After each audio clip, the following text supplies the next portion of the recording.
जय माता दी। आप सभी को कैसे हैं आप सभी। आशा करता हूँ आप सभी अच्छे होंगे, स्वस्थ होंगे। माता रानी आप सभी का कल्याण करे, आप सभी का मंगल करे। जैसा कि आप सभी लोग जानते हैं कि 9 अप्रैल 2024 से नवरात्र का पर्व प्रारंभ हो रहा है, यानी कि नवरात्रि शुरू हो रहे हैं। तो नवरात्रि के इस पावन पर्व पर जो भी साधक हैं या जो भी लोग साधना के क्षेत्र में आना चाहते हैं, वो लोग साधनाएं करके अपनी शक्तियों को जागृत कर सकते हैं, सिद्धियां प्राप्त कर सकते हैं। अब सिद्धि चाहे किसी भी शक्ति की क्यों ना हो, माँ दुर्गा की हो, माँ काली की हो, 10 महाविद्याओं की हो, भगवान शंकर की हो, हनुमान जी की हो, या फिर 10 महाविद्याओं के अतिरिक्त अन्य भी तांत्रिक शक्तियाँ जो भी लोग जागृत करना चाहते हैं, वो लोग नवरात्र के इन 9 दिनों में अपनी शक्तियों को जागृत कर सकते हैं।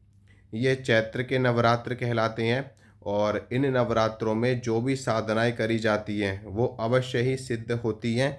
फिर चाहे आप बिना गुरु के साधना करें या गुरु बना करके साधना करें, फिर भी गुरु बना करके साधना करना सबसे श्रेष्ठ रहता है, क्योंकि गुरु आपकी रक्षा भी करते हैं और गुरु की कृपा से शक्तियाँ सहज ही सिद्ध हो जाती हैं। तो इसलिए आप साधना करें, गुरु बना करके करें। अगर आपका कोई भी गुरु नहीं है तो भगवान शिव जो कि आदि गुरु कहलाते हैं, उनको आप गुरु मान करके भी अपनी साधनाओं को कर सकते हैं। लेकिन कोई भी साधना करने से पहले विचार विमर्श किसी भी अच्छे भगत से या किसी भी अच्छे साधक से करना अनिवार्य रहता है, क्योंकि कुछ साधनाएं ऐसी होती हैं जो हमको नुकसान या क्षति भी पहुंचाती हैं। उनमें से कुछ तंत्र की साधनाएं होती हैं, कई लोग मसान की साधना करते हैं, कई लोग ब्रह्म की साधनाएं करते हैं, कई लोग मसानी जगाते हैं, कई लोग भूत बेताल की साधनाएं करते हैं, यक्षिणी योगिनी की साधनाएं करते हैं। तो इन सभी साधनाओं को बिना गुरु मार्गदर्शन के नहीं करना चाहिए, नहीं तो साधक को नुकसान उठाना पड़ सकता है। ये तामसिक साधनाएं होती हैं और इन साधनाओं में शक्ति का प्रत्यक्षीकरण हो जाता है और कई बार तो साधक को दिक्कत परेशानी भी हो जाती है, साधक पागल भी हो सकते हैं और मृत्यु को भी प्राप्त हो सकते हैं। इसलिए इन सभी साधनाओं को बिना गुरु मार्गदर्शन के ना करें। ठीक है। और बिना गुरु के आप कौन कौन सी साधनाएं कर सकते हैं वो भी मैं आपको जानकारी दे देता हूँ। भगवान शिव का जाप आप कर सकते हैं बिना गुरु के। ठीक है। विष्णु जी का जाप कर सकते हैं, श्री कृष्ण का जाप कर सकते हैं, माँ दुर्गा का जाप कर सकते हैं, हनुमान जी का जाप कर सकते हैं। एक बार को इन सभी साधनाओं को आप बिना गुरु के कर सकते हैं, शक्ति आपको प्राप्त हो जाएगी। लेकिन फिर भी भगवान आपके ऊपर कृपा करते हैं, किसी भी तरीके का अहित आपका नहीं होता है। ठीक है। तो नवरात्र के इन 9 दिनों में आप मंत्रों को सिद्ध कर सकते हैं। मैं आपको यहाँ पर नवारण मंत्र की जानकारी दूंगा, इसके अलावा अन्य मंत्रों की भी जानकारी दूंगा कि अन्य मंत्र भी आप कैसे सिद्ध कर सकते हैं। नवारण मंत्र के बारे में आप सभी लोग जानते हैं, जिसको नवाक्षरी मंत्र भी कहा जाता है और ये 9 दुर्गाओं का मंत्र होता है। इस मंत्र के सिद्ध हो जाने पर 9 दुर्गाओं की कृपा मिलती है और उनकी शक्ति और सिद्धि भी साधक को प्राप्त होती है। इसके अलावा 10 महाविद्याओं को भी जागृत किया जा सकता है नवारण मंत्र के दम पर। नवारण मंत्र के साथ साथ एक अन्य मंत्र और होता है जिसको हम कहते हैं सिद्ध कुंजिका मंत्र। ये सिद्ध कुंजिका स्तोत्र में आपको प्राप्त हो जाएगा।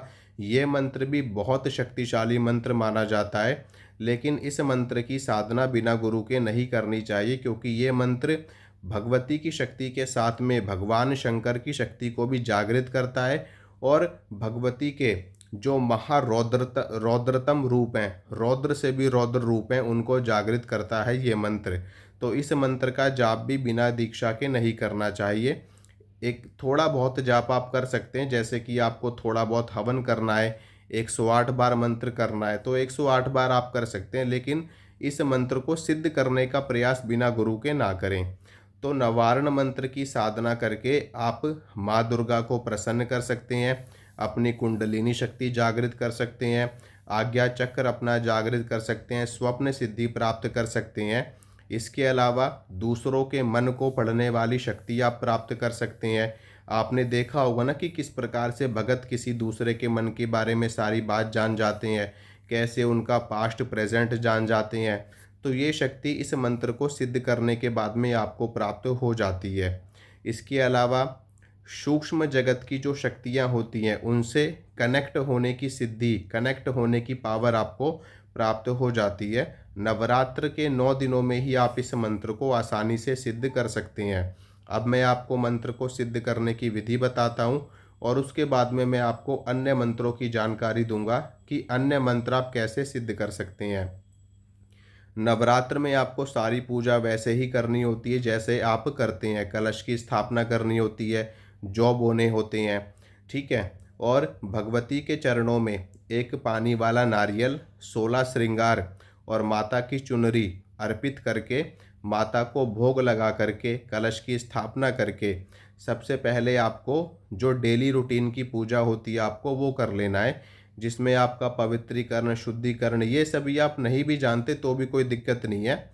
आप सिर्फ आचमन करके, गंगा जल छिड़क करके, सभी सामग्री पर गंगा जल छिड़किए। थोड़ा सा जल आपको पी लेना है, इससे बाहरी शुद्धि और आंतरिक शुद्धि हो जाती है। उसके बाद में अग्र पूजा के अधिकारी भगवान गणेश का पूजन आपको करना होता है। गणेश पूजन करने के बाद में आपको संकल्प करना होता है।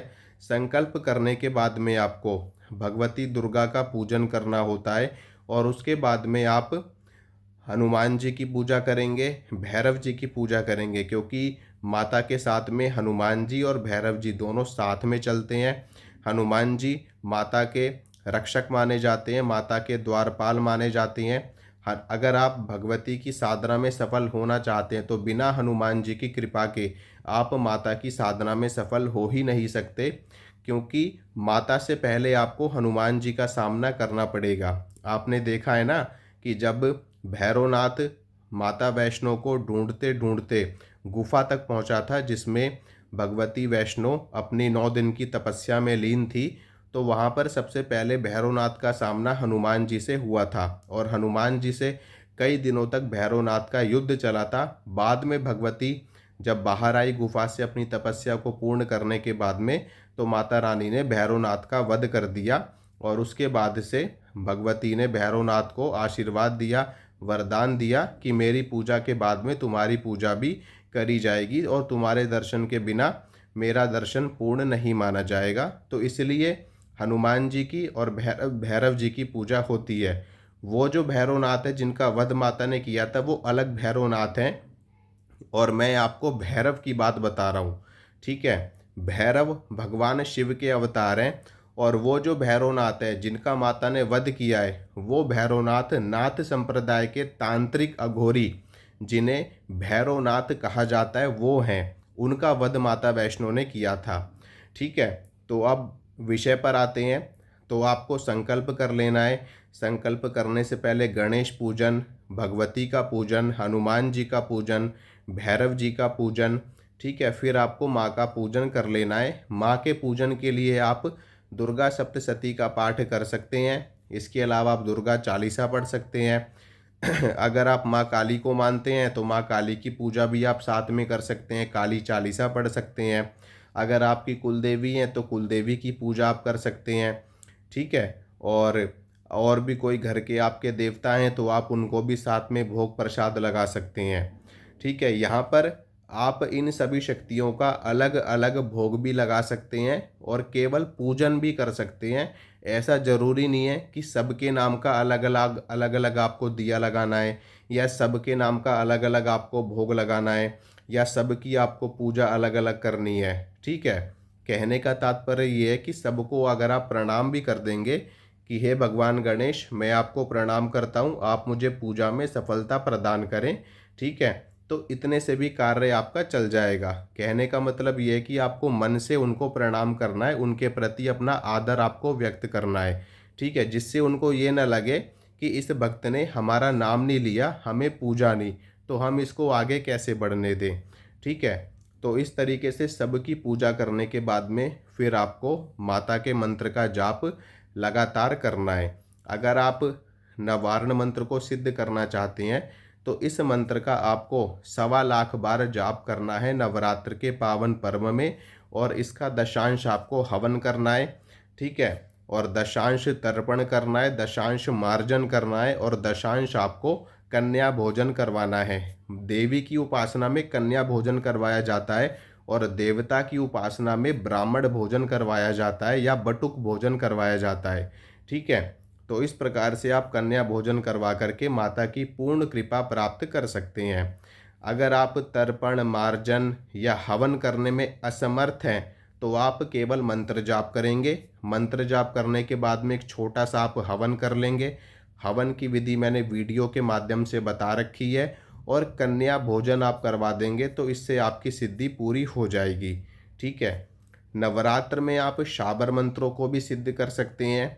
जैसे कि मान लो कोई आपको सुरक्षा का मंत्र सिद्ध करना है, कोई आपको माता काली का मंत्र सिद्ध करना है, या आपको कोई गुरु मंत्र मिला हुआ है तो वो आपको सिद्ध करना है, तो इन 9 दिनों में आप उस मंत्र को भी सिद्ध कर सकते हैं जितना आपको बताया गया है। 1 माला, 3 माला या 5 माला या 11 माला, जैसा भी आपको बताया गया है मंत्र के बारे में, उस प्रकार से आप शाबर मंत्र को सिद्ध कर सकते हैं। दुनिया का कोई भी शाबर मंत्र, कोई भी का मतलब कोई भी शाबर मंत्र इन 9 दिनों के अंदर सिद्ध होता ही होता है, क्योंकि ये समय इतना सिद्ध माना जाता है। ठीक है, इसके अलावा आप पंचाक्षरी मंत्र की साधना कर सकते हैं, आप गायत्री मंत्र की साधना कर सकते हैं, आप महामृत्युंजय मंत्र की साधना कर सकते हैं, आप विष्णु मंत्र की साधना कर सकते हैं। जिस भी मंत्र को आप सिद्ध करना चाहें या जागृत करना चाहें, उस मंत्र की साधना आप कर सकते हैं। लेकिन एक चीज़ का ध्यान रखना, आप किसी भी देवता की साधना करें, उस देवता के साथ में माता का पूजन करना अनिवार्य है, क्योंकि जो नवरात्र का समय होता है वो देवी को समर्पित है और बिना देवी को साथ लिए, बिना देवी को पूजे आप उस देव की सिद्धि नहीं कर पाएंगे, नहीं तो देवी आपकी उस सिद्धि को रोक देंगी बीच में।